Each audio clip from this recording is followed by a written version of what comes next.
Hey, welcome to another episode of AMC's Rewind, where we take you into the past and bring you some amazing films that you might not have heard of, you might have seen, you might not have seen, but hopefully you're going to check them out either way. So today we've got some amazing guests. We've got Grae Drake from Rotten Tomatoes. What's going on, Grae? I am the captain of all things old. Yes, well, I wouldn't say that. You are the captain of all things cool.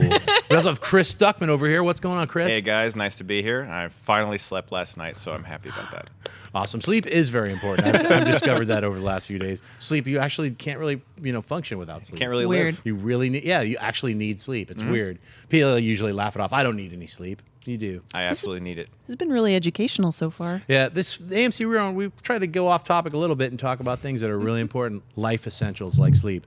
And also movies. Like today, we're going to talk about two amazing films with Rewind Recommends, starting off with Alien, 1979's Alien. Now, we're talking about Alien because maybe you've seen a bunch of other Alien films and maybe not seen the original Alien. You might have seen Prometheus recently and didn't know where this spaceship came from or where some of the designs came from. I've seen all of the movies and still didn't know the answer to that when I watched Prometheus. That's right. Well, Prometheus is definitely a little cloudy. But Alien is the granddaddy of horror, science fiction, space alien films. It's not the first film to come out and do it. I think that was It from Outer Space. I'm pretty sure that was what the original one was called. It came from outer space? Yeah, it came from outer space, and then also Vampire Planet, Planet of the Vampires. Sorry, Mario Bava's Planet of the Vampires. Those were very much influenced Alien. Yeah, we loved all this crap since the beginning of time because there's nothing cooler than imagining that there's something out there. No, that's true. Especially when it murders you. Right. Yeah. I used to rent It Came from Outer Space, the VHS tape from the library. It came in this big black clamshell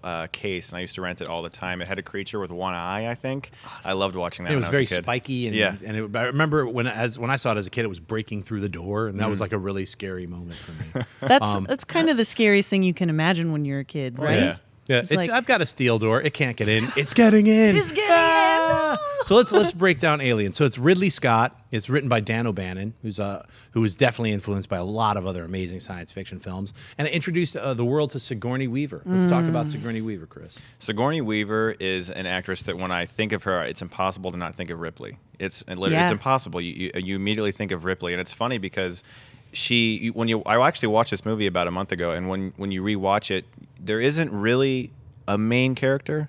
There's just a lot of characters. You could argue maybe Tom Skerritt's the main character for a long time, but once you get to where she is the last survivor, you can actually go back and rewatch the movie, and you can feel the movie giving you little hints at her as a character, and you can feel the movie pushing you towards liking her and pushing you towards caring about her, where the other people are just sort of there and are entertaining. It's fun to hear Parker and Lambert going back and forth, but Ripley's the one who, even when all the stuff is getting nasty, she's keeping a level head. And, of course, watching her trying to survive. She was the smartest one also because she knew to run from this thing, Right. That's the thing that Sigourney Weaver's always balanced really well is she's obviously got physical attributes that everyone finds pleasing, but she's always been able to take it somewhere so much smarter than that it's impossible for her to play a role where she's not seen as a really intelligent take charge kind of lady. Right. Yeah. You can't, even in dumber movies that she's been in, you're like, oh no, she's the boss. Yep. She's Even in Melanie Heartbreakers, Griffith's boss. with Jessica Heartbreakers. Love Hewitt. Right. Couldn't take my eyes off of her incredible genius because she really what does. we- She's a commanding presence. That's And what it we couldn't stop stems looking at. from Ripley, from her character as Ripley when she was first encountering Mother and questioning Mother, and you're fearful with her. Like Yep. what is going on? Well, because sci-fi movies always need an anchor. They need one person that's really there in it to win it. Everybody else is kind of floating around, and they got aliens busting out Harry of their Dean chest. Stanton's kind of it's like Whatever, hey, I'm Ian McCall, my robot. Right. Whatever. Right. Right. Then you got her, though, and that wasn't very common to see a chick like her sweaty and clad in a tank top, and you almost don't even care that Right. she's so hot. Like, she's just so badass. Right. And this is, I think, like the standard that I still measure female heroes by. Actually, any hero. And that's when you know that you've really got something special, is when they transcend labels, male, female, etc., sci-fi, whatever.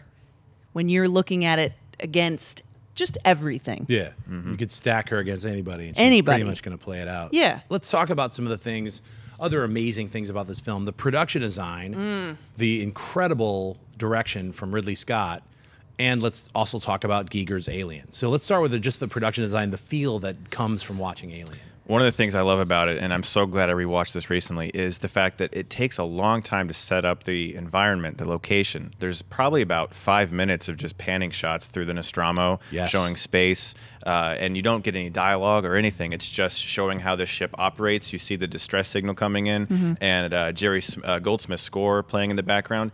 And one of the things that they really did a lot in this movie was they made backgrounds of the ship resemble the alien.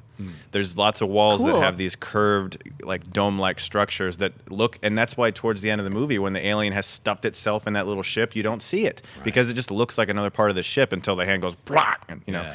But I just love the way Ridley Scott used really slow pans and great establishing shots to get you into the feel of how the rest of the film was going to be, because he set up suspense. He built suspense. It wasn't just all creatures eating people or whatever like today, horror movies. Yeah, this film had that, like Star Wars 2 years previous, had that lived-in science fiction feeling that most science fiction films at the time were just not in on or up on. Like there was like, here's a brand new silver something or a brand new space. This had that, oh, these guys have been in the Nostromo for a very long time. It's like an oil rig. It's like they're there, they're in a little pod, they're waking up, they're having their breakfast. It's, you know. And with all those establishing shots, there's nothing about it that's not claustrophobic. Also, very much. It's immediately you're like, I should be nervous, and I never want to be a space person ever. It's so unnerving right from the beginning that sticks with me. This is one of those movies I think that like Ridley Scott and everybody he was working with understands the language of what they're doing, so they know how to point your eye to certain things. They know how to set up the space, so even though the action ends up getting really frenetic and crazy, you still kind of know what's going on. And they didn't have the most money to make this movie. It seemed like they made a lot out of a little, because there's one part of it, especially dialogue-wise, where you're like, what is this ADR? It's the scene. I know exactly what you're talking about. It's not to jump too far ahead, but as far as the language of cinema goes, this is not an important moment except to establish that everybody's together and this is what they do. So everybody's sitting around the table having dinner. It's right before a key plot point in the movie, and nobody's lips match the words. The sound is not, you don't see the sound that you're hearing.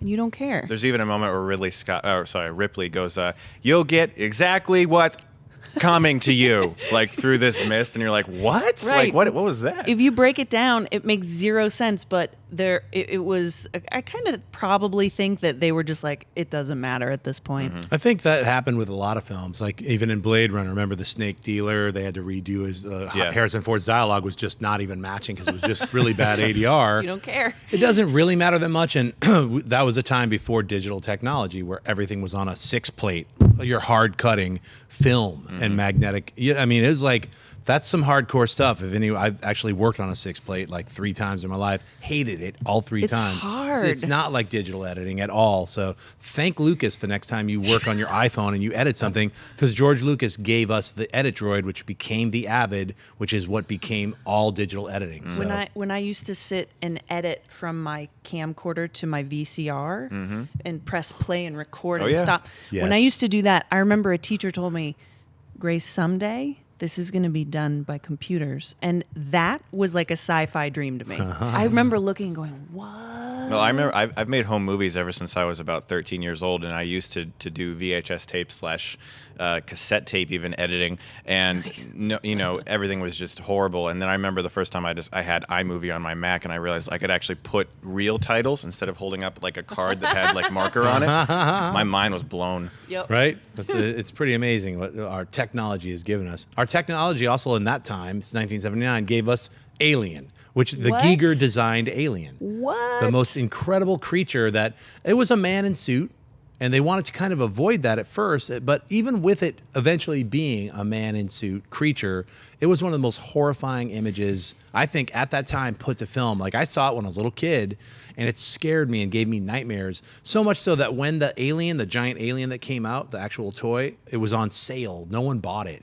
So there were hundreds of them at the bottom of this store called Alexandra's. There was hundreds of them for $5 each. Now it's worth like $3,000. Everyone was terrified. So they were all it. like $5, and I was like, "Oh, Dad, I want that." So my dad bought it for me, and I had it right next to me when I'd go to sleep. It lasted 3 nights because I would wake up and it would be right there, and I'd start screaming.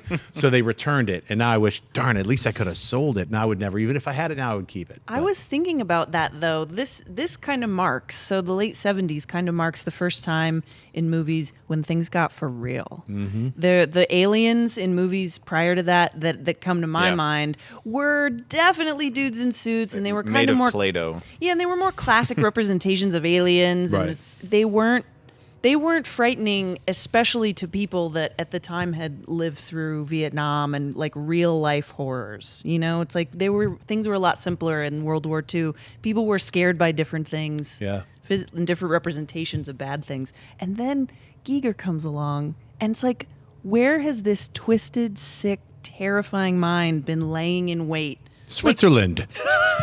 They just had to find him. Like, get that guy. Someone was at an art show and was like, "What is that?" You know, screaming, weird chicken creature, half biomechanical, weird phalluses coming out of it. It's like, that kind of nightmare. Get that in here. Is that even possible now to react visually to something like people must have reacted to that? I feel like it's tough. We've seen it all at this point, but I can't.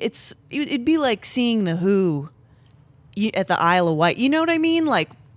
Sure, what? I think it is possible, but I think it is, with our cinema now, we have to take a step back, and it's not about bang, bang, bang, bang, and it's like whirling around. Now, the camera has been freed from its manacles, and so now we have to actually think more about, like, you know, opening the viewer's mind in a way, maybe not in a trippy way, but in a different way. You know, I haven't seen it yet, but I like Rendon Whiffin's, Nicholas Rendon Whiffin's work. His stuff has this kind of like feel to it that, you know, could be getting there, you know? Interesting. Yeah. You know, one of the things about Alien, the creature itself, that works for me so well is the way Ridley Scott chose to film it and the limited time he actually gave to it. Because when you watch the movie, you really don't actually see the alien that much. No. The shots that are used are probably the best ones they could have had. There's even a deleted scene, I'm sure you both have seen it, where he's sort of like on the ground crawling backwards towards Lambert before he kills her. And I think the reason he deleted it was because it just looked too much like a human doing the lobster walk. And but all the shots shown of him, like in the ventilation shaft, you know, just give me a hug. That one shot where it goes and takes his hands out. They're terrifying because he didn't show it that much. He took the Steven Spielberg Jaws approach that was gaining popularity after Jaws hit, and he didn't show the creature that much. And so the times you do see it are horrifying because the entire rest of the movie, they're just building to it. You're building to this thing that everyone's so terrified of, and when you do see it, you're like, oh my God, there it is. Coming back to really understanding the language of what you're doing, like what's scary and when, because I can't even think of how many movies since then have been ruined by overexposing what you're seeing, because your imagination's always way scarier, and that's something that movie really seems to understand in combination with the other one that we're going to be talking about.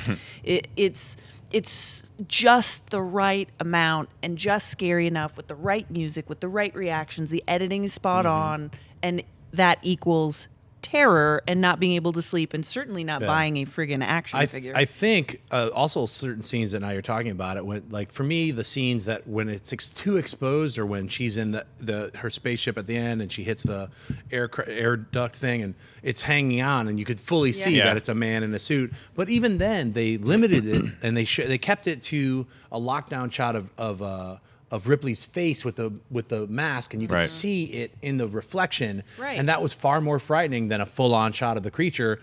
But you saw that it used its tail to secure itself, and then you know that it's coming back in. That, to me, was the most frightening part, where it's like, her last attempt, the only way that she could possibly get rid of this thing, failed. You know what I mean? Without a doubt, for me, the scary scene in the movie is right before the alien kills Parker and Lambert. Sigourney Weaver's off trying to pack. She's looking for the cat. And there's this great shot that has Lambert's Veronica Lambert's, I forget her last name. Cartwright, my bad. Has her shoulder out of focus, and you see the alien head just slowly rising like this, and you see the drool coming down, and that showed how tall it was, how insignificant this little human being was to it, and for me and then you see that whatever that is coming underneath her legs. I think it's her tail. The tail. What is he doing? Like, I mean, if you read through like the IMDb message boards, there are entire decades of speculation about what he did, just because they don't show it, and you hear her screaming, and so that editing and the way they filmed that, it just makes it considerably more terrifying than if it just like popped her head off or something. Right. And it's a good example too of just how everything prior comes back. Because it felt so claustrophobic, because we know what the ship looks like, we've seen all those establishing shots. When you see exactly how big this thing is in the space, it's chilling. Like, I get goosebumps even talking about it. Yeah. No, it's fantastic from beginning to end. It truly is an incredible science fiction film. And let's talk about a little bit about just the android. With when Ian Holm, Ian Holm as the first version android, which is like the whole plot of the film is like, well, you guys are useless. We're just here to collect this artifact, this alien artifact, and bring it back with us to exploit it. And it's the company. It's a company mentality, which these poor workers are just like, you're useless, flush them. And when they find out about that, they're trying to escape. But that's when the android comes in. That has nothing to do with Alien, but just another completely frightening and horrifying aspect when she pops its head off and it's running after her with white liquid shooting everywhere. Yeah, sound effects. Yeah, we've always been scared of AI. Yeah. I mean, since basically the beginning of time, everybody has always known that we should be really wary of robots. And yet the friggin' Roomba was still invented. It's in millions of homes across the country. I'm like rallying against them for reasons like this, because that was the first time I'd really seen a robot like that. And I remember the first time that I saw it, it didn't even compute. I was like, wait, what? Why is there no blood? Is he a what? Yeah. Like, oh my God. He's a milkman. Yeah. And just the savage way he was trying to kill her with that rolled up paper. Oh, like, I know. What are you doing there, dude? It was like weird, just a weird. Really strange. Inefficient murder program. Very weird program. Inefficient android murder.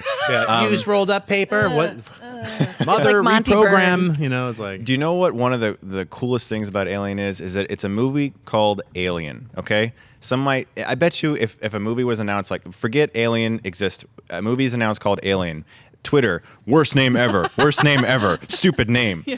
But you can actually watch that movie and then want to watch it again because once you realize this guy's an alien, or an android, you go back and you start to see his motivation throughout all the earlier scenes because he's constantly making little subtle suggestions to the team about maybe we should bring something back, or no, don't kill it yet. Maybe, if we take it off his head, well, then maybe that will kill him, because he wants to try to keep it alive. And you can go back and rewatch the movie in a completely different light. So it actually takes on a different feel the second time for a movie called Alien about a creature in space. Go ahead. I think this is what we complain about when we say now that a movie is too simplistic or it doesn't bring anything new, because it's really not structurally complex enough that it warrants a second viewing for anything other than seeing the cool explosions. Like, I love explosions as much as the next guy, but it's points like that make these movies watchable for decades. The reason we're talking about it today, when we've got something like Age of Ultron in the theater, we're talking about Alien because of that. Yeah, and Alien is an ultimately rewatchable film. I think I've probably seen it over 20 times. Me too. Yeah, and every time you see something else and you appreciate something different. Yeah. Especially love the newer transfers that they just put out of Alien and Aliens. Beautiful. Just incredible. Let's move on to our second topic of Rewind Recommends. It's The Thing, 1982's The Thing. Now, this is a remake of a film that came out in the 50s. Desi Arnaz Jr. played a kind of man-in-suit, vegetable-headed monster. Howard Hawks, I believe, was the director. Thing from Another World. Yeah, Thing from Another World. It was frightening and scary. It's definitely a product of its time. It's from the 50s. There's a lot of people opening and closing doors, but it pays off when they open the door and the thing's standing there. That scared the hell out of me. You're terrifying. like, whoa! When I was a kid, I think it was 51 that came out. Obviously, I wasn't a kid then. But I would watch that also, VHS tape library rental. Yes. The scene that always creeped me out of that one was the hand. It was like a plant hand or something that they were experimenting on, and then it like moves for a second. Five-year-old me was dead at that point. How is that possible? But let's move forward. So we have John Carpenter, and at that time he had done Halloween. Yes. And I believe he had done Escape from New York. Assault from Precinct. Assault from Precinct 13. And he was like, I'm going to tackle this movie called The Thing, and I'm going to do it out in like somewhere out in the snowland. I can't remember which snowland part he shot it. It wasn't Antarctica. It was very close. I'm assuming that it was all the way up there, and it wasn't just Canada, like America's Hat. Yeah, somewhere. that's the one. I don't know if you guys will have to look that up. Look it up and let us know. In front of us, but it was cold where they shot it, and it's a very, very, very creepy film. That to me, when I saw it, I think I was 13, maybe at 12. I was in theaters jumping up, and like when they had these insane transformation scenes, because I became a science fiction, practical effects, kind of special effects gorehound, so to speak. This is your I was dream. really into all these like makeup and special effects and monsters. So seeing this film, not only did it frighten me, but I was also amazed at it because I didn't even know how they did any of these effects. And the thing that I love about The Thing is they're so confident in what they created that they were like, oh no, we're going to show you every nook and cranny of what you're looking at because you still won't understand it. Right. You, with your puny human brain, cannot wrap your brain around what we are showing you. And I still will watch it and try and get a make on what the physics of the monster is. This is all pre-CG. There's no computer graphics. Right. Didn't exist yet. They were still trying to make Tron, which took like 11 hours per frame, and that was Tron. So this is all real. It's unbelievable what they do in this movie. Right. And there's so many effects. So many. I forgot how many there are. Well, let's talk a little bit about the setup of The Thing. The Thing, in this version of the movie, it's about a creature that can basically absorb you and become you. It can take your form and your shape. It can take the form and shape of any living thing.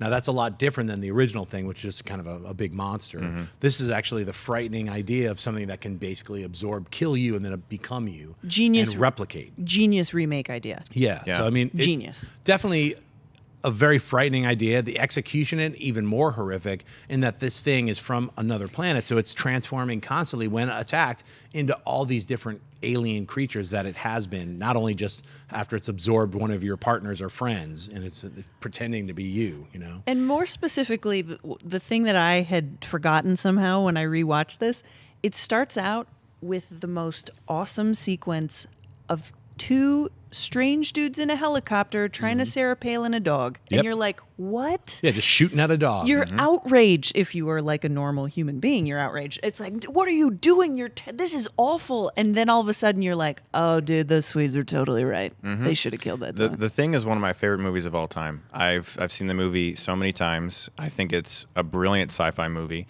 One of the things that I love about it is the fact that, just like with Alien, the effects aren't actually the focus of the story. The focus of the story is these men breaking down, their confidence in each other going away. They don't know which one of them is who, and that aspect of the story just made the entire movie considerably better. Now, for me, the first time I watched it actually was on TV.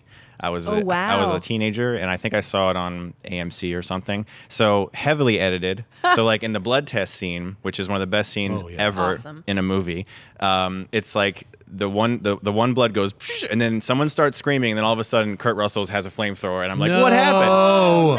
And so when I went and watched it uncut for the first time when I was an older teenager, I lost my mind. Your mind blew up because it was like, I always knew it was you, Chavers. That's why I saved you for last. Thing explodes. Then the guy's like rocking in his chair. His face is bubbling. It's the most frightening thing I've ever seen. It's amazing. It's incredible. Every single time something like that happens in this movie, they really deliver on what you're expecting because you're like, oh man, I know this is bad, but you never know how bad it actually is going to get. And you want to know something? That particular scene is especially bad. Like, it flips up and locks onto the ceiling. Yeah. Just like, I mean, horror, the most... Bites on a guy's head and starts like... Flipping him around. His legs are kicking the lamp and stuff. It's so amazingly choreographed and shot so well. I love it. I love every aspect of that scene. It's by far my favorite Carpenter movie. I mean, I'm a big fan of Halloween, and I love Escape from New York. But the Thing, to me, is a movie that... So even aspects of Halloween are still dated, like some of the acting, you know. Right.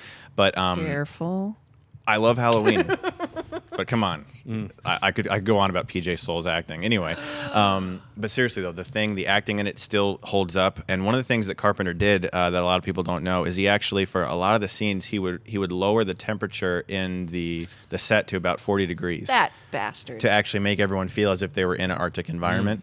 And you can see Kurt Russell's face in the movie, like he just looks like a cold man. He looks cold, you know. He's got that big heavy beard, but he looks like he's freezing. Let's talk about Kurt Russell for a minute. What a great performance from him. Like definitely when it starts, he's just like what an arc. Yeah, I mean he's like an anti-hero when it starts. He's already just like hard drinking, playing chess. Destroys the chess machine that belongs to everyone just because he loses. That's right. the kind of guy that McCready is. When they don't have anything else to do in this area, the one game they have, he's like, you're gone. Yep. And you're like, this guy's going to be the first to go.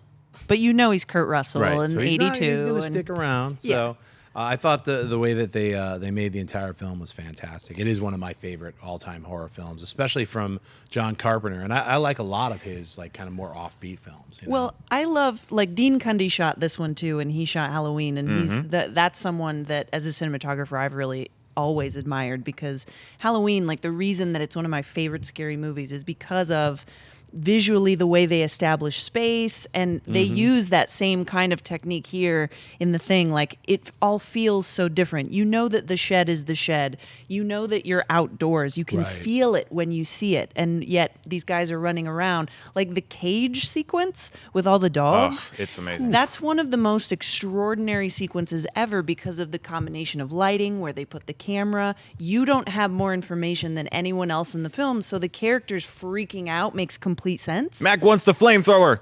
That's right. Give it to him. That dog's head just splitting open with like stuff flipping out, the Spaghetti. tentacles. Oh, God. And can you imagine, so June of 82, can you imagine that this is when Poltergeist, Blade Runner, E.T., among others, were released? Yep. That's 1 month in 82. Yeah, I mean that was one of the. I think that's why they call this the biggest year ever. I mean, of films. Let's talk about Rob Bottin. Now, this guy was very young, and he blew it out of the park. I mean, literally, he did a few more films and then he kind of disappeared. Like he did RoboCop's outfit. What else do you have to do after this? I guess nothing. I'm on an island. Yeah, like watching my own movies and enjoying myself. Yeah, but yeah, the designs of this, the different versions of The Thing that he was able to make are just out of this world. I mean, you see this picture here. That was it in mid transformation, and then they're tearing it apart and opening it up, and like you could see it was trying to turn into several different creatures to escape. There's the dog. There's a human. And it's so the personification of The Thing is interesting as well, because it seems so desperate, but is so powerful at the same time that it is an interesting character. Because going back to what you said earlier, part of the strength of this story is the fact that you get to know these characters throughout the whole film. They don't answer questions with a really exposition-heavy first 30 minutes. Right. They're not archetypes. No. So you get to know, and then you get to know some of them as they're infected, and you're like, wait, you don't know which way is up. Right. No, it's a really clever way of making the script, and he has actually shot a lot of it and then reshot a lot of it. A lot of people don't know that. He shot the entire movie. They put a cut together, and he was unhappy with it. But because it was done for a relatively low budget, and the producers were like, "Yeah, go shoot some more." Everybody came back and reshot almost half the film, and that's what this film is. Was it mostly like creature stuff that they reshot? No creature stuff, really. It was more just the guys all hanging out. There was like a little bit more story up top that was like, we don't really need that. Let's add a little bit more of them, hanging out more naturally, as opposed to them trying to find the thing. There's cool. This movie has inspired so many other things too. I mean, obviously there's been even another sequel/prequel or whatever to explain whatever happened on that other camp, which was CGI heavy, and we won't talk about that too much. But I mean, there's even an episode of The X-Files in season 1. It was called Ice. It was entirely about this group of people in an Arctic facility that were afraid of this disease that could get inside of you and then make you very violent. It was entirely inspired by The Thing. It's by far one of my favorite movies, simply just because of the fact that it's another movie like Alien, where it's just called The Thing, another title that could easily be disregarded on Twitter as the worst title of all time by many fanboys. But it's such a different movie than what you're expecting, because it really is just about the breakdown of a group of friends, and this thing is the reason that it's happening. And I think that's one of the reasons why these past two movies we've talked about are so good, because the screenwriter and the director recognized that that aspect of the story is the most important story to tell. Not just to show cool explosions and cool creatures and cool makeup, but the aspect of the story that makes it work are the characters' reactions to those things. Well, and also like good sci-fi, it means something else. And so if I'm thinking about like when it was made, maybe 1980 or something, this kind of shows that our worst nightmare at that time would be not being able to trust each other. Because you're moving on from a time where people could leave their front doors unlocked decades before to a time where, we've been through a really tough war. Everybody's broken apart. You don't know who anybody is anymore. You don't agree with your neighbor.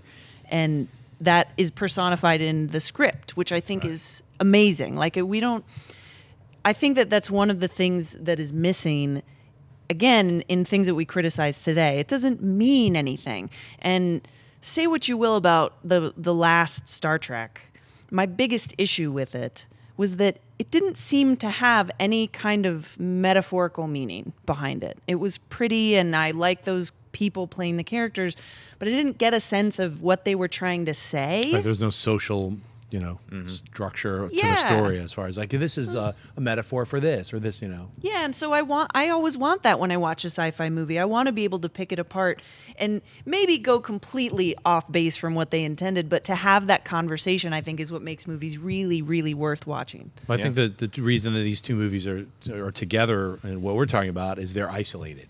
They're a group of people isolated on this, on the Nostromo, a group of people isolated out in the middle of nowhere in the snow, and what they and the alien horror that they're left to deal with. Some which is manipulated by the company to bring back, which they don't know would destroy the world if they brought Alien back. And in this, the guys have to make that call. If this gets out, it'll destroy the world. So basically, the plots are very similar, but done totally different and told totally different. But ultimately, two incredible films. Let's move on to a segment which we call Rewind Remembers. This is 20 years ago this week, these movies came out. Die Hard with a Vengeance and Forget Paris. Both of these films came out in 1995. Die Hard was directed by John McTiernan. This is the third in the Die Hard franchise series. It had Sam Jackson, Jeremy Irons as the brother coming back for some vengeance. What did you guys think of Die Hard with a Vengeance? Die Hard 3 would be my favorite Die Hard movie if the ending hadn't been reshot. I don't know if you guys have seen the original ending. No. Oh my God. It's on YouTube. It's 1,000 times better than the ending that's in the movie. Really? Now we're talking spoilers, right? Spoil it up. Okay. Yeah, at the end of Die Hard 3, there's he magically discovers that this guy is going to leave on a helicopter, and he kind of just appears there, and he shoots the wire, it falls on the helicopter blade, and it's this big explosion, action-heavy, fun summer ending. The original ending of Die Hard 3 is Jeremy Irons and all of his team, they get away. They go back to their homeland, and you discover through various ways that McClane has tracked him down, and he meets Jeremy Irons in a restaurant, and he has an RPG that he's modified to explode, to not tell which end is the front and which end is the back, and he places it down in front of Jeremy Irons, and he has a gun on him so he can't move, and he says, we're going to play a game called McClane Says, and he starts quizzing Jeremy Irons on all these questions, and every time one of them gets one right, one of them can switch the RPG. And you just watch the rest of that scene. That's I don't want to spoil it for you. It's amazing. incredible. He turns the entire Simon Says play back onto him. That's so It's so McClane. much better. And his famous Yippee-ki-yay line is perfect. The film originally was going to end with him doing that, taking a cigarette, going like this, Yippee-ki-yay, says it, throws a cigarette on Jeremy Irons' dead body, and walks off. Whoa. That was the original ending of the movie. 1,000 times better than blowing up a helicopter. Just you describing it is 1,000 I times know. better Yes. than what I saw. I was like, now I definitely want to see it. It's on YouTube. It's about 5 minutes long. It's perfect. The thing to say about Die Hard with a Vengeance is summed up perfectly, I think, by what's listed as its tagline on IMDb. When the theater goes dark, the roof blows off. Boom. Like this is the one that was supposedly not even a Die Hard script, right? When it first came to whatever studio, and then all of a sudden they were like, oh, we should totally do this as Die Hard. What a happy accident that was, because it really works. Yeah. Sam Jackson, man. Sam Jackson in like what this week 20 years ago? Yes. Now, you see, Amazing. it's a perfect McClane story, the things they force him to do, because McTiernan really understands the character of McClane because he helped create that character. Yep. He knows that you got to keep beating on him through the whole movie. The sequence where he's forced to wear that horrible sign in the worst area of town, that's the exact type of thing that McClane should have to go through. He needs to go through these things that mess him up psychologically, that put him through these situations where you don't know how he's going to get out of them. He doesn't have a police car to shoot into a helicopter magically. He's got his wits, and that's it. And that's why I love Vengeance. You want to do that to Bruce Willis in real life. Just any horrible thing you can think of, because he's so perfect as that character. I'm still convinced that this is who he is as a real person. You can't convince me otherwise. Yeah, he definitely plays a really good everyman. Let's. the best. What about Forget Paris? Billy Crystal directed this. It's him and Deborah Winger in a movie that I didn't see. Yeah. Do you know the one thing that sticks with me from Forget Paris? Because I definitely forgot it. Okay. Is that his father in the movie is so funny, and I didn't even look up the name of that actor, but they're driving him around, and I have a terrible memory, and I still remember this moment where they're carting him around, and he's reading all the signs of the stores as they pass them, and it's so annoying. And then all of a sudden he's like, if you want, like, Toyota. It was just like this incoherent babbling. Yeah. And that to me is the only good thing that I remember from Forget Paris. That's almost worth watching it for that one. Yeah. Yeah, it's funny. It's like today we get these big movies, and then there's like that one small movie that's released with it because they have no choice, like Avenger: Age of Ultron, and then Far From the Maddening Crowd, just in case you want to see that other film as well. I'm pretty sure Forget Paris was that movie back in the day, except probably not as good as Far From the Maddening Crowd. Never saw it. Don't care to. Billy Crystal has had some misses in his career, and I feel like the 90s were not strong for him because I'm sure that all of his meetings just were like, so When Harry Met Sally, let's do that again. I'm pretty sure it's all anybody said. Right. Can you And wear this some is- makeup yeah. for a Rob Reiner movie, please? Yeah, and it'll be I'll great. do it as long as I get to direct. Right. When Harry forgot Sally, we can't call it that. It has to be called something different. He has to remember her, Yes, Billy. He it has can't to be ever remembered. forget her. So let's go into 30 years ago. We've got a movie that came out this week, A View to a Kill. It was Bond when Bond was Roger Moore. Christopher Walken was the villain. It also had Grace Jones as this crazy villainess, and also the lady, the female, the hottie of the James Bond movie was Tanya Roberts, also known from I think it was Sheena of the Jungle, or she played one of the something Tarzan versions or something like that. No idea. But yeah, I just remember it really from the Duran Duran song, "A View to a Kill." One of the greatest Bond songs slash pop pieces. Yeah, it's an amazing film. So Now, I would say check it out if you haven't seen you it. have to check it out, but I'll tell you that Roger Moore is not my Bond. No. Like, he's not mine. I feel like that was sort of the darker times. Like, if we really want to start a fist fight, I'm going to say that Lazenby's my guy. Interesting. Come on, he's only in one movie. He's in one film, yeah. You're just trying to be weird, Grace. One sweet, sweet movie. It is a good film, but Lazenby got totally the short shrift. Yeah, he got but it's his bumped. fault. Yeah, if you look at the footage of him when that movie was coming out, he grew a long beard, got all hippie, and was like doing weird interviews. That's why they were like, this guy, we can't trust him. They cut his face out of the poster. So when you see the poster for Her Majesty's Secret Service, it's just a white question mark face, like, who is James Bond? And people are like, I don't know. What are you doing? That was actually just something an artist had done in the interim, and they just kept it. No. They did that on purpose. They were like, no, this guy's, we don't know. He was like dropping acid, like, I'm Bond, like freaking out. So he goes off the reservation. All right. Well, that makes sense. And he felt then. bad about it. He's like, man, if I could have just known, if people told me, no one checked him. No one was like, dude, you got to just hang out, hide in a room for a year. You're not dealing with this instant fame too well. They were heady times. Yeah. But I loved Her Majesty's Secret Service. I think it's a great James Bond. View to a Kill that's Christopher Walken's movie, in my opinion. It's really, because back then, man, he was doing killer stuff. Yeah, he was in so much fantastic killer stuff. And every old school Chris Walken thing that you see, even his like bit moment in Annie Hall, you're just like, oh, this guy forever. We're gonna watch this guy dance in a Fatboy Slim video and love it. Before Skyfall came out, I watched every Bond movie. Right. I purposely sat down and watched them all. Wow, and that's a when lot. I got to A View to a Kill, it's by far my least favorite. And I hate it. I hate this movie. Roger Moore was like 57, I think, or 47 or something. A little too old. He was just it was like that point where you're like, okay, that's your die another day. It's time for you to move on. And I couldn't stand this movie. I feel like less his age and more his attitude or lack thereof. Because this was the last Roger Moore film, Yeah. and they should have stopped like on Octopussy. Really, that should have been the last one. But I think they eked out like 2 more. yeah, as usual. Any more change to be made, and they will. So Yeah, I'm so- glad we've moved on from those days. but Yeah, I'm looking forward to Spectre. Oh, yeah. I want it to be. Craig good. is killing it. He's honestly my favorite. I mean, I'm a huge Bond fan, but Craig has just taken it in a way that Ian Fleming had seen it, that Timothy Dalton, in my opinion, originally understood, was Yes. that Bond needs to be a darker character. He's a Yeah. very tortured, he's an alcoholic. Right. He's not just a guy who drinks and he's cool because he drinks. And he doesn't just sleep with women because he wants to. Like in Casino Royale, he never actually sleeps with a woman just to sleep with her. The woman that he starts to make love to is just to get information about the one guy. And as soon as he gets it, he leaves. Yeah. He doesn't even finish.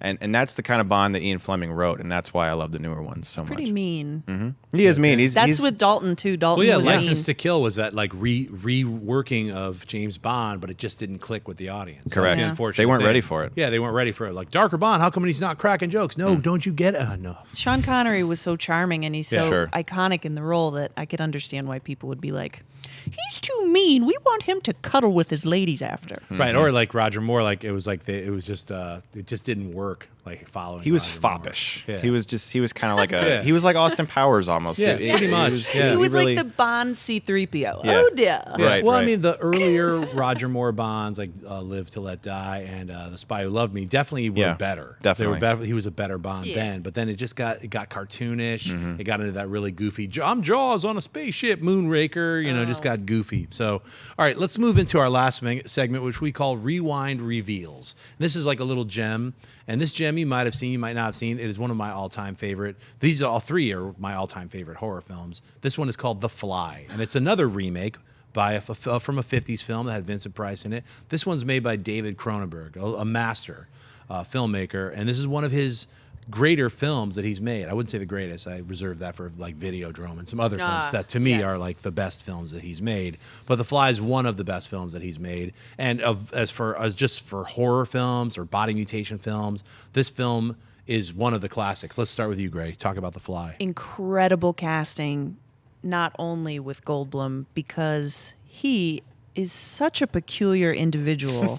There's no role he's ever played where he was a normal dude. Right. Like, he's embraced that kind of typecasting from the very beginning, much to our delight. Every single, like even a movie that's like off a lot of people's radar, like something like Igby Goes Down. He's not even a normal dude in that. That's right. He can't do it, and this is like the perfect use of him Yeah. against another really strong lady like Gina Davis. So fantastic. She's so good, and she escapes being, even though the role is written a little bit damsel-y and distressy, it's not like the most kind of take charge, proactive character. She still plays it enough that you're not offended by her very feminine existence. Right. Which I think is really important. It makes it very balanced. Well, which she's is very important strong-willed, but she cares too. So she Yeah. cares. They get into a relationship, and then she's helping him in his weird experiments, even though it goes against her moral fiber. Yeah, because I think like what's interesting is that this movie's so, if you want to be stereotypical, it's such a dude movie, it's such a horror movie, it's Cronenberg, it's very unsettling, but at the same time, very relatable as a woman who has definitely dated versions of that dude and has just wanted to help him pursue his dream. And then Just it make doesn't- your little chambers that divide our bodies up. You Doesn't- go right ahead. doesn't really work out so much. Sounds a little weird. Just gonna let you do that. And Jeff we're Goldblum. gonna break up now. Jeff Goldblum is one of my favorite people ever. I think his movies are amazing. I think he is amazing. Yeah, he's a gem of Check a out human. Buckaroo Banzai. Yeah, and- from the Adventures from the Eighth Dimension. Yes, Yeah. it's incredible. But Yes. no, him in this movie, like what you were saying, he's such a weird character, person. Every time you see him, I just want to smile. He's like, if Nicolas Cage didn't go wrong. Like that's what I viewed Jeff Goldblum. And even now I love Nicolas Cage. Right. Love Nicolas Cage. I don't care what anyone says. But Jeff Goldblum in this movie to me just makes it 1,000 times better than it could have been. And of course Cronenberg's direction of it is iconic with some of the makeup and everything. But the one scene in The Fly that I still to this day have trouble watching is the arm wrestling scene. Oh God! Because imagine a guy breaking your arm off, like and it's not a fast movement. While you watch, while you watch, and you signed up for it too, because you're like, hey, let's do it. All right, it's not just somebody who surprises you. You slowly are humiliated in front of a bar as your arm is broken off by some fly man. Like that's the worst thought on earth. I mean, I can't think of something I would want to happen even less than that. What's even worse is he didn't know it was like a fly man. It was just like a kind of a thin dude who's like, I'll beat this guy. Bone shooting out. Who may or may not be homeless at that point. Right. Doesn't look very clean. Yeah. Looks like he had a hard couple weeks. Yeah, so you're thinking, I could probably take this guy based on caloric intake alone, and then it ends up like what you're saying. Sylvester Stallone and Over the Top could have done that. He would have had his arm broken off too. Cronenberg loves to make you watch it. Like, also in one of my favorite Cronenberg movies ever, Shivers.